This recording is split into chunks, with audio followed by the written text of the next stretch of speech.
نواز رحمۃ اللہ تعالیٰ علیہ کے عرس مبارک آج ہے۔ رات ہو چکا تھا اور آج جو دن ہے وہ بھی عرس کا ہی شمار ہوتا ہے، اور خواجہ غریب نواز رحمۃ اللہ تعالیٰ علیہ کی سیرت پر کچھ چھوٹی چھوٹی باتیں انشاءاللہ ہم سنتے ہیں کہ آپ کو اللہ تبارک و تعالیٰ نے کتنا مقام عطا فرمایا ہے۔ حضرت خواجہ غریب نواز رحمۃ اللہ تعالیٰ علیہ بہت تحمل مزاج ہونے کے ساتھ ساتھ عفو درگزر سے کام لینے والے بزرگ تھے، اور آپ کی کیفیت یہ تھی کہ جب بھی کوئی ایسی بات جو آپ کے مزاج کے خلاف ہوتی تو آپ غصے میں نہیں آتے تھے، اللہ کے رضا کے لیے معاف فرما دیا کرتے تھے۔ آپ نے جب لاہور سے اجمیر شریف کا سفر کیا، راستے میں ایک غیر مسلم اس ارادے سے آیا کہ آپ کو قتل کرے۔ آپ اللہ کے کامل ولی تھے اور آپ نے کشف کے ذریعے اس کے دل کا ارادہ جان لیا۔ جب وہ آیا اسے بٹھایا اور بٹھا کر اچھا کھانا کھلایا، کھانا کھلانے کے بعد خدمت کی، پھر فرمایا جس ارادے سے آئے ہو اسے پورا کر لو، جس ارادے سے آئے اسے پورا کر لو۔ تو بڑا پریشان ہوا کہ یہ تو اللہ کے ولی ہیں، انہوں نے میری کیفیت کو ہی پہچان لیا ہے۔ فوراً طائب ہوا اور آپ کے ہاتھ پر کلمہ پڑھ کے مسلمان ہو گیا۔ جب اسلام قبول کیا تو آپ رحمۃ اللہ تعالیٰ نے اسے دعاؤں سے نوازا۔ تو اب ولی کی دعا کا اثر کتنا ہوتا ہے، آپ نے اس کے لیے دعا فرمائی، پھر اس دعا کا رنگ اس طرح ہوا کہ 45 مرتبہ اس شخص کو حج بیت اللہ کی سعادت نصیب ہوئی، اور مرنے سے پہلے 45 مرتبہ حج کیا، اور حج کرنے کے بعد حرمین طیبین میں رہا، اور ساری زندگی مسجد حرام کی خادموں میں شمار کر لیا اپنی، اور اسی خدمت کرتے کرتے دنیا سے حالت ایمان میں وہ چلا گیا۔ تو اب ولی کی نگاہ کتنی کمال والی ہوتی ہے کہ جب وہ نگاہ ڈالتا ہے کسی پر، کوئی دل کی کیفیت وہ کیا کرتا ہے، تبدیل کر دیتا ہے۔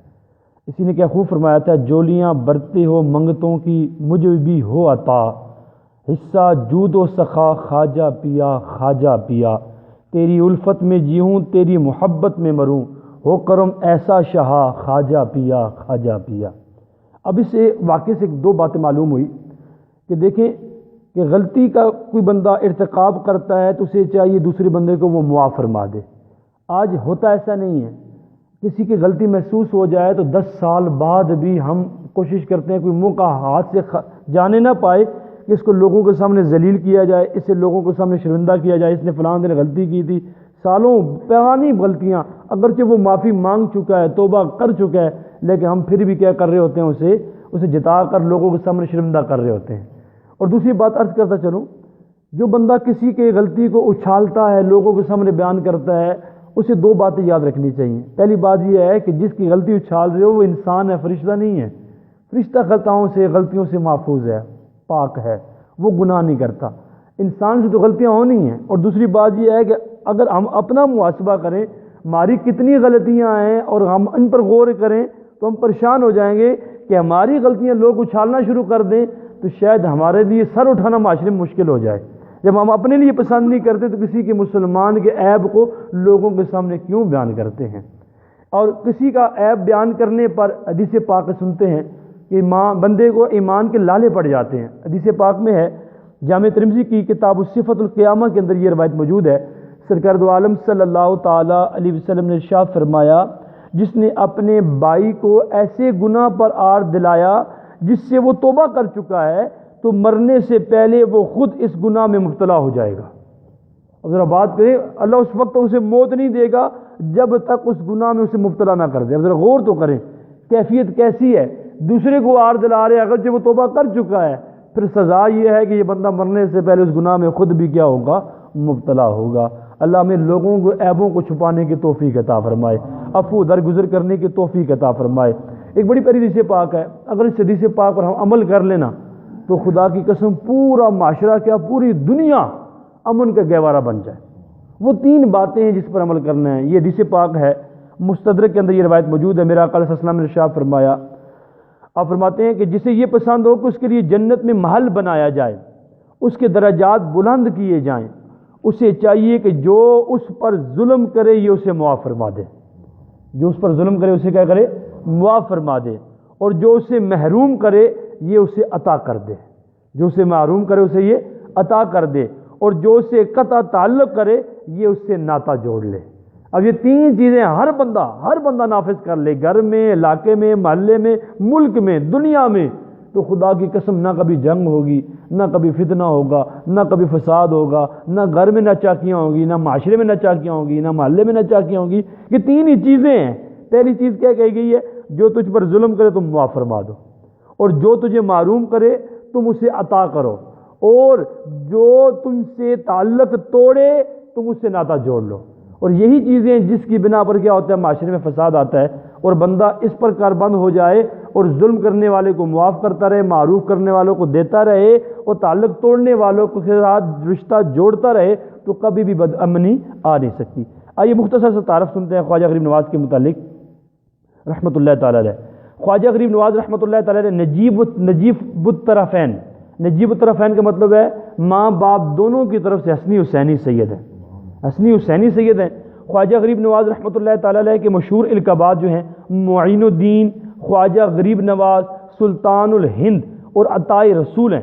خواجہ غریب نواز رحمۃ اللہ تعالی علیہ 537 ہجری میں سیستان موجودہ ایران کے علاقہ سنجر میں پیدا ہوئے، اور خواجہ غریب نواز رحمۃ اللہ تعالی علیہ نے اصول علم کے لیے شام، بغداد، کرمان سمیت کئی ملکوں اور شہروں کا سفر کیے ہیں۔ خواجہ غریب نواز رحمۃ اللہ تعالی علیہ نے کئی بزرگان دین سے اکتساب فیض کیا، جن میں آپ کے پیر و مرشد خواجہ عثمان ہارونی اور پیران پیر حضور غوث پاک حضرت شیخ سید عبد القادر جیلانی بھی شامل ہیں۔ اور خواجہ غریب نواز رحمۃ اللہ تعالی کو زیارت حرمین کے دوران بارگاہ رسالت سے ہند کی ولایت عطا ہوئی ہے۔ جب ہند تشریف لے کے گئے تو راستے میں ہی نگاہ فیض سے 90 لاکھ ہندوؤں کو آپ نے کلمہ پڑھایا ہے۔ 90 لاکھ غیر مسلم آپ کے ہاتھ پر ہاتھ رکھ کے کلمہ پڑھ کے اسلام سے مشرف ہو گئے ہیں۔ اپنے قدموں میں بلا خواجہ پیا خواجہ پیا، اور جلوہ بھی دکھا خواجہ پیا خواجہ پیا، کتنی دیر سے میں دور ہوں اجمیر سے، جانے میں کب آؤں گا خواجہ پیا خواجہ پیا۔ صلو علی الحبیب صلی اللہ تعالی علی محمد۔ جو آپ نے دین سیکھا اس کے متعلق کچھ باتیں۔ خواجہ غریب نواز رحمۃ اللہ تعالی نے 15 برس کی عمر میں اصول علم کے لیے سفر اختیار کیا۔ سمرقند میں باقاعدہ علم دین کا آغاز کیا، آپ نے حفظ قرآن کیا، اور 5 سال میں ظاہری علوم آپ نے مکمل کر لیے۔ لیکن جیسے ہی علم دین سیکھ کے ذوق علم کا بڑھ گیا، مجموعی طور پر تقریباً 5 سال سمرقند اور بخارا میں حصول علم دین کے لیے قیام فرمایا۔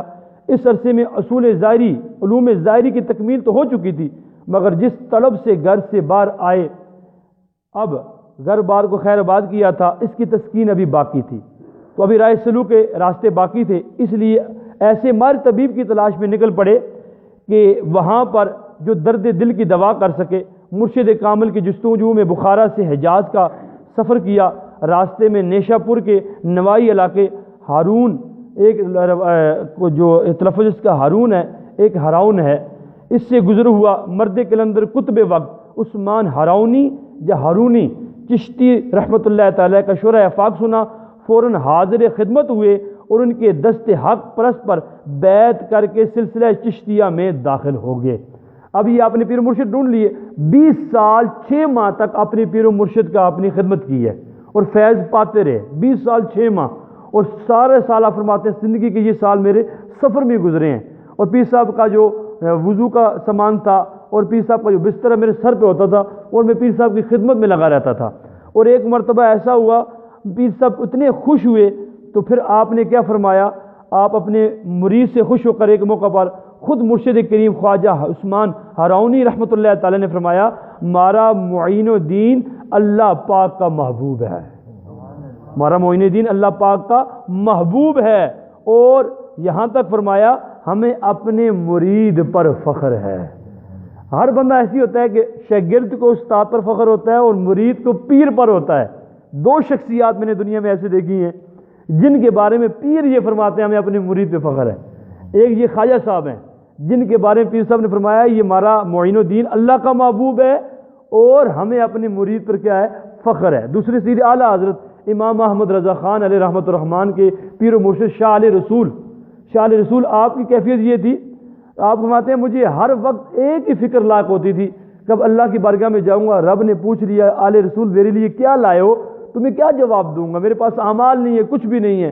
لیکن جب سے میں نے احمد رضا کو مرید کیا ہے، اب میں بری ذمہ ہو گیا ہوں، اب میری پریشانی ختم ہو گئی ہے۔ جب اللہ تبارک و تعالیٰ مجھ سے پوچھے گا آل رسول میرے لیے کیا لائے ہو، تو میں احمد رضا کو پیش کر دوں گا۔ مجھے اپنے مرید پر کیا ہے؟ فخر ہے، میں احمد رضا کو کیا کر دوں گا؟ پیش کر دوں گا۔ وگرنہ ہر مرید پیر پر فخر کرتا ہے۔ یہ وہ شخصیات ہیں کہ پیر کامل اپنے مرید پہ فخر کرتے ہیں۔ اچھا، مرشد کامل کی خدمت جو ہے کتنی برکتیں دیتی ہے، کتنی برکتیں دیتی ہے، اس کے متعلق میں کچھ عرض کرتا چلوں۔ پہلی بات یہ ہے، پیر و مرشد جو کامل پیر و مرشد ہوتا ہے اس کی برکت کیا ہوتی ہے، یہ باتیں ذرا سنیے گا غور سے۔ پیر و مرشد کی خدمت انسان کو اللہ پاک کے قریب کر دیتی ہے۔ پیر و مرشد کی خدمت گناہوں سے بچاتی ہے۔ پیر و مرشد کی خدمت نیکیوں پر استقامت کا سبب بنتی ہے۔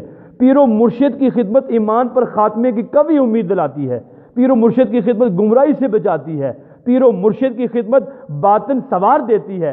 پیر و مرشد کی خدمت جو ہے عاجزی انکساری جیسی صفات پیدا کرتی ہے، اور پیر و مرشد کی خدمت جو ہے مال دنیا کی محبت دل سے نکال دیتی ہے۔ پیر و مرشد کی خدمت فکر آخرت پیدا کرتی ہے۔ پیر و مرشد کی خدمت دل کا میل دھو دیتی ہے۔ پیر و مرشد کی خدمت اللہ والوں سے محبت کا درس دیتی ہے۔ پیر و مرشد کی خدمت دنیا آخرت میں سلامتی اور نجات کا سبب بنتی ہے۔ پیر و مرشد کی خدمت اللہ والوں سے محبت کا درس دیتی ہے۔ پیر و مرشد کی خدمت بندے کو نبی کریم صلی اللہ تعالی وسلم کا سچا عاشق بنا دیتی ہے۔ پیر و مرشد کی خدمت بندے کو نبی کریم کا عاشق بناتی ہے۔ پیر و مرشد کی خدمت پل صراط پر گزرنے میں مددگار ثابت ہوتی ہے، بلکہ پیر و مرشد کی خدمت دین کا درد پیدا کرتی ہے۔ خواجہ غریب نواز رحمۃ اللہ تعالی خود فرماتے ہیں، آپ کے اپنے الفاظ ہیں، آپ فرماتے ہیں جو بندہ پیر و مرشد کی خدمت کرتا ہے اسے کیا ملتا ہے؟ آپ فرماتے ہیں اسے یہ ملتا ہے، ایک شخص تھا، اس نے 100 سال رب کی عبادت کی ہے، 100 سال رات کو قیام کیا، دن کو روزہ رکھا، لوگوں کو نمازوں کی نیکیوں کی تلقین بھی کی ہے۔ جب اس شخص کا انتقال ہوا، کسی نے خواب میں پوچھا کیا معاملہ ہوا؟ آپ جنت میں ہیں تو آپ کی عبادت آپ کو کام آ گئی۔ فرمایا میری عبادت مجھے کام نہ آئی، میری عبادت کی وجہ سے مجھے جنت نہیں دی گئی، عبادت تو کام آئی ہے، لیکن میری عبادت کی وجہ سے مجھے جنت نہیں ملی، مجھے اپنے پیر و مرشد کی خدمت کی وجہ سے اللہ نے جنت عطا فرما دی ہے۔ یہ خواجہ غریب نواز خود فرما رہے ہیں۔ اب الفاظ سنیے گا، اور پھر آپ نے وہ ایک حقائق بیان کی۔ آپ فرماتے ہیں روز قیامت اولیاء صدیقین مشائخ طریقت کو قبروں سے اٹھایا جائے گا، خواجہ غریب نواز فرما رہے ہیں، اور ان کے کندھوں پر چادریں پڑی ہوں گی، اور ہر چادر کے ساتھ ہزاروں ریشے لٹکے ہوں گے، اور ان بزرگان دین کے مریدین اور عقیدت مند ان ریشوں کو پکڑ کر لٹک جائیں گے، اور ان بزرگوں کے ساتھ پل صراط عبور کر کے جنت میں داخل ہو جائیں گے۔ یہ برکتیں ہیں۔ آئیے ہم ویسے کوئی بات کہتے ہیں پیر و مرشد کی ضرورت ہی نہیں ہے، اعمال کرنے چاہیے۔ اب ذرا غور کریں، ہمارا مقام افضل ہے یا امام اعظم ابو حنیفہ رحمۃ اللہ تعالیٰ؟ امام اعظم ابو حنیفہ رحمۃ اللہ تعالیٰ کروڑ حنفیوں کے کیا ہے مقلد ہیں، مجتہد ہیں آپ، اور ہم جو ہیں مقلد ہیں، ان کی کیا کرتے ہیں؟ تقلید کرتے ہیں۔ اور آپ رحمۃ اللہ تعالیٰ علیہ کیا فرماتے ہیں؟ فرماتے ہیں آپ کے جو پیر و مرشد تھے امام جعفر صادق رضی اللہ تعالیٰ تھے۔ اسی 17 رجب المرجب کو آپ کا عرس مبارک ہے، امام جعفر صادق رضی اللہ تعالیٰ کا۔ آپ فرماتے ہیں آپ کی کیفیت کیا تھی؟ علم دین کے حصول کے باوجود امام اعظم جیسے علم کے بیکراں سمندر نے بھی علوم طریقت حضرت امام جعفر صادق کی صحبت و برکت و مجالس سے حاصل کیے۔ امام اعظم نعمان بن ثابت رحمۃ اللہ تعالی نے فرمایا اگر میری زندگی کے یہ 2 سال جو امام جعفر صادق کی خدمت گزرے نہ ہوتے تو نعمان ہلاک ہو گیا ہوتا۔ یہ کون کہہ رہا ہے؟ یہ امام اعظم ابو حنیفہ رحمۃ اللہ تعالی علیہ کہہ رہے ہیں۔ اور یہاں تک نہیں بلکہ بایزید بستامی رحمۃ اللہ تعالی علیہ اپنے پیر و مرشد کی خدمت کتنی کرتے تھے، اور آپ کے پیر و مرشد بھی امام جعفر صادق رحمۃ اللہ تعالی علیہ۔ آپ فرماتے ہیں ایک مرتبہ مجھے پیر صاحب نے امام جعفر صادق نے کہا اے بایزید جاؤ طاق کے اندر سے کتاب اٹھا کے لے آؤ۔ میں نے عرض کی حضور طاق کہاں ہے؟ فرمایا اتنا عرصہ ہو گیا تم مجھ سے دین سیکھ رہا ہے، تمہیں میرے گھر کا طاق کا پتہ نہیں ہے؟ تو آپ نے جو الفاظ کہے تھے وہ کیا تھے؟ تو جب یہاں رہتے اتنا عرصہ ہو گیا ہے ابھی تک تمہیں طاق کا پتہ نہیں؟ عرض کی حضور مجھے تو آپ کی زیارت اور صحبت بابرکت سے ہی فرصت نہیں، طاق کا خیال کیسے رکھوں؟ طاق کا خیال کیسے رکھوں؟ گویا آپ نے یوں کہا مجھے تو بس آپ کے جلووں کا پتہ ہے، آپ کے جملوں کا پتہ ہے، مجھے معلوم نہیں کتاب کہاں ہے تا کہاں ہے، اتنا عرصہ رہا ہوں آپ کے پاس، سالوں گزر گئے، صرف آپ کے چہرے کی زیارت کرتا تھا اور آپ کے الفاظ سنتا تھا، مجھے دائیں بائیں آگے پیچھے کی کوئی خبر نہیں رہتی تھی۔ تو یہ خدمت علماء نے کی۔ بایزید بستامی کو رب نے جو پھر مقام عطا کیا، داتا علی گری فرماتے ہیں 10 تصوف کے بڑے امام ہیں، ان میں ایک نام بایزید بستامی کا بھی ہے۔ یہ سارے مقام پیر و مرشد کی خدمت سے اللہ تبارک و تعالیٰ نے ان ولیوں کو عطا کیے ہیں۔ آخر میں کیا پیر کا حق ادا ہو سکتا ہے؟ کوئی بندہ پیر کا حق ادا کر رہا ہے، میں نے کر لیا، اب تو میں بری ذمہ ہو گیا ہوں۔ آئیے حضرت خواجہ قطب الدین بختیار کاکی رحمۃ اللہ تعالیٰ علیہ سے کسی نے پوچھا پیر و مرشد کا کس قدر حق ہے؟ آپ فرماتے ہیں اگر کوئی مرید عمر بھر حج کی راہ میں پیر کو سر پر اٹھائے رکھے تو بھی پیر کا حق ادا نہیں ہو سکتا۔ اور یہاں تک امام عبد الوہاب شعرانی رحمۃ اللہ فرماتے ہیں مرید کی شان یہ ہے کبھی اس کے دل میں یہ خیال پیدا نہ ہو کہ اس نے اپنے مرشد کے احسانات کا بدلہ چکا دیا ہے، اگرچہ اپنے مرشد کے 1000 برس خدمت کرے، اس پر لاکھوں روپیہ خرچ کرے، کیونکہ جس مرید کے دل میں اتنی خدمت اتنے خرچ کے بعد یہ خیال آیا اس نے مرشد کا حق ادا کر دیا تو ورائے طریقت سے نکل جائے گا، اب پیر سے اسے کبھی بھی فیض نہیں ملے گا۔ آخر میں عرض کرتا چلوں پیر کا فیض کیا ہوتا ہے؟ لوگوں کے ذہن میں ایک وسوسہ ہے، بھئی میں فلاں بندے کا پیر مرید ہوا ہوں، میں نے نامی بانٹ لیا نکلتا ہی نہیں ہے، میں نے نوکری کے لیے اپلائی کیا وہ ملتی ہی نہیں ہے، میرا پیر تو کامل ہی نہیں ہے، فیض تو ملتا ہی نہیں ہے۔ یاد رکھیے گا پیر کے فیض کا تعلق یہ دنیاوی معاملات سے نہیں ہوتا، پیر کے فیض کا تعلق کیا ہوتا ہے؟ اخروی معاملات سے ہے، دل سے گناہوں کی جو قالق ہے وہ دھلتی رہتی ہے۔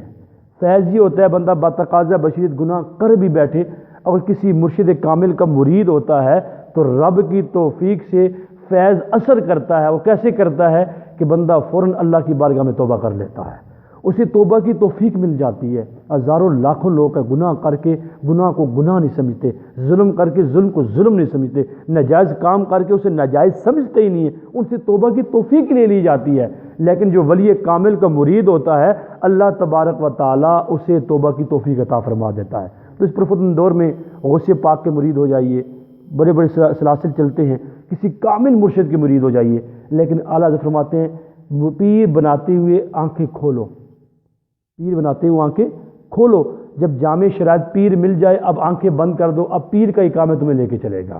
لیکن جب آج کیفیت کیا ہے، ہر گلی محلے میں جو ایک کاروبار بنا ہوا ہے، یہ بھی پیر تو وہ بھی پیر، جو بیچارہ نہ نماز کے مسائل سے آتی ہے نہ نماز پڑھنی آتی ہے۔ اعلیٰ حضرت کی 4 شرطیں ہمیشہ یاد رکھے گا کسی کو پیر بنایا آپ نے۔ پہلی یہ ہے وہ صحیح سنی العقیدہ ہو۔ صحیح سنی العقیدہ کا مطلب کیا ہے؟ عاشق رسول ہو، عاشق انبیاء ہو، عاشق صحابہ ہو، عاشق اہل بیت ہو، عاشق اولیاء ہو، کسی کی شان میں گستاخی نہ کرتا ہو۔ دوسرا وہ عالم ہو، اتنے مسائل اس کو آتے ہوں کہ وہ مسئلہ پوچھے، اگر فی البدی نہیں بتا سکتا کم سے کم کتابوں سے دیکھ کے مسئلہ بتا سکتا ہو۔ جس بیچارے کو وضو کے فرائض خود ہی نہیں آتے وہ کسی کو کیا بتائے گا۔ اور تیسری چیز فرمایا کہ اس کے لیے یہ ہے اس کا سلسلہ حضور تک متصل ہو، درمیان میں انقطاع نہ ہو، اس کا پیر کرتے کرتے حضور تک سلسلہ پہنچتا ہو۔ اور چوتھی شرط یہ فاسق مولن نہ ہو، اعلانیہ گناہ نہ کرتا ہو، اعلانیہ گناہ نہ کرتا ہو، نمازیں ترک نہ کرتا ہو، عورتوں کے ساتھ اختلاط نہ کرتا ہو، 6 گٹھیاں نہ پہنی ہوئی ہوں، ٹھیک ہے، داڑھی نہ مڈاتا ہو، نمازوں کو قضا نہ کرتا ہو، اور کئی گناہ ایسے ہیں جو لوگوں کے سامنے ہیں، یہ گناہوں میں سے کسی کا ارتکاب نہ کرتا ہو تو پھر 4 شرطیں پائی گئی ہیں، اب وہ بندہ پیر بننے کا کیا ہے؟ حقدار ہے۔ اور قیامت کے دن کیفیت یہ ہوگی کہ ہر بندے کو اس کے امام کے ساتھ اٹھایا جائے گا۔ قرآن کریم کی آیت کریمہ کا ترجمہ۔ اور مفتی صاحب فرماتے ہیں اس سے مراد ہے شریعت کے اندر بندہ جو تقلید کرتا ہے، جیسے ہم حنفی ہیں امام اعظم کے ساتھ اٹھائے جائیں گے، اور طریقت کے اندر ہم غوث پاک کے مرید ہیں قادری سلسلے میں ہم اٹھائے جائیں گے۔ اللہ تعالیٰ کی بارگاہ میں دعا ہے کہ اس پر عمل کرنے کی توفیق عطا